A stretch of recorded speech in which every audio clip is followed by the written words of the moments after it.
अंधकासुर गलत दृष्टि से अपनी माता को देख लेगा, उस दिन अंधकासुर का स्वयं संहार हो जाएगा। आज कौन सा डे है? जम के बोलो जरा, मदर्स डे। आज मातृत्व दिवस है, मदर्स डे। अब जरा विचार करिएगा, भगवान ब्रह्मदेव से भगवान शंकर कर रहे हैं कि या तो आप समझा दो या संहार कर दो, नारायण से कर रहे हैं या तो आप समझा दो या संहार कर दो। ये मरने वाला ऐसा नहीं है। तो कहां मरेगा? तो केवल एक कारण से मरेगा, जिस दिन अपनी माता को गलत दृष्टि से देखेगा, बस उसी दिन इसके प्राण छूट जाएंगे।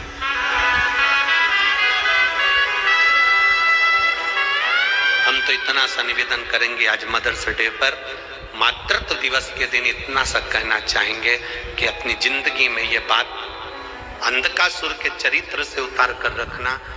आज मदर्स डे के दिन, मातृत्व दिवस के दिन ये उतार कर रखना कि घर में जब तक माँ है तब तक ये समझना तुम्हारा घर स्वर्ग है।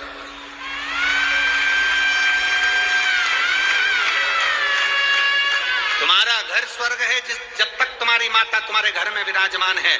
तुम्हारी कितनी गलतियों को तुम्हारी माता माफ करती रहती है। जैसे पृथ्वी माता और घर की माता एक होती है, पृथ्वी माता पर मलमूत्र करते हो, गंदगी करते हो, तो भी पृथ्वी माता कभी तुमको अपशब्द नहीं कहती। वो हमेशा कहती है कि ये मेरी संतान है, ये मेरी औलाद है।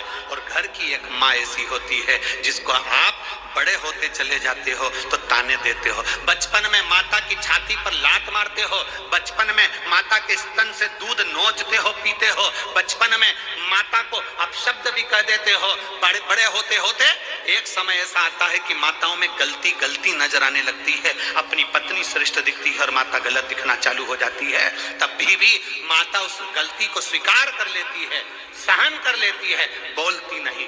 मेरा निवेदन केवल इतना है, जिस घर में माँ है, जिस घर में माता है, जिस घर में बुजुर्ग विराजमान है, वो घर घर नहीं बैकुंठ और कैलाश धाम है। बैकुंठ और कैलाश धाम है, वो कम नहीं है।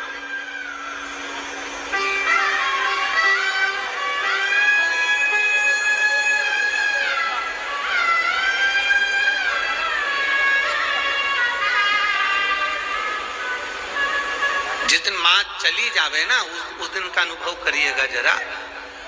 9 दिन नवरात्रे में देवी बैठती है, 9 दिन नवरात्रे में जगत जननी जगदम्बा दुर्गा भवानी बैठती है, और 9 दिन पूरे हो जाते हैं, माता चली जाती है। उस दिन अपने मन को देखिएगा कि माँ के जाने के बाद घर कितना सूना हो जाता है।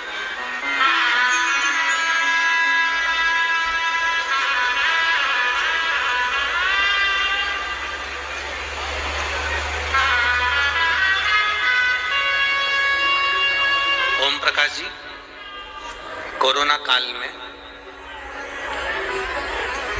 काल के अंतर्गत एक बेटी, कई बार आप लोगों ने उस बेटी को वीडियो में भी, कहीं कुबेरेश्वर धाम से कोई वीडियो निकला हो तो उसमें उस बेटी का दर्शन भी किया होगा। कोरोना काल में एक बेटी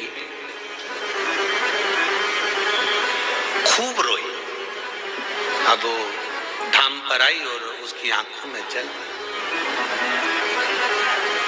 हमने उसके बेटी से पूछा कि तेरे रोने का कारण क्या है, तो वो बोल ना पाई।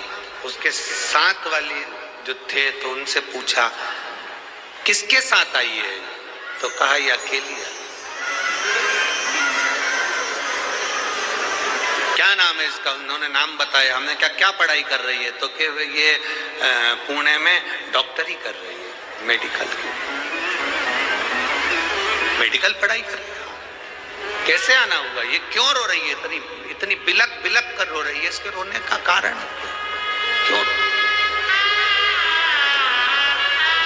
कहा कोरोना के अंतर्गत इसके पिता भी हॉस्पिटल में, इसका भाई भी हॉस्पिटल में और इसकी माँ भी हॉस्पिटल में।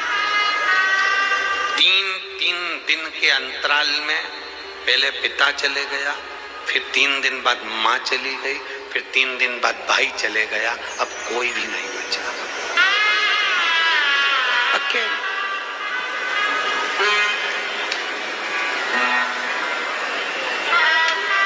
ये एक जनी की कथा नहीं है कि केवल कोरोना के अंतर्गत एक व्यक्ति की कथा हो। कोरोना काल में जब महामारी फैली थी, कई लोग चले गए, कई लोगों ने अपने परिवार वालों का मुख भी ना देखा। आप लोग तो भाग्यशाली हो जो महादेव की कृपा से सुरक्षित रहे। सूरत भी नहीं देख पाए कई। हमने उस बेटी से पूछा कि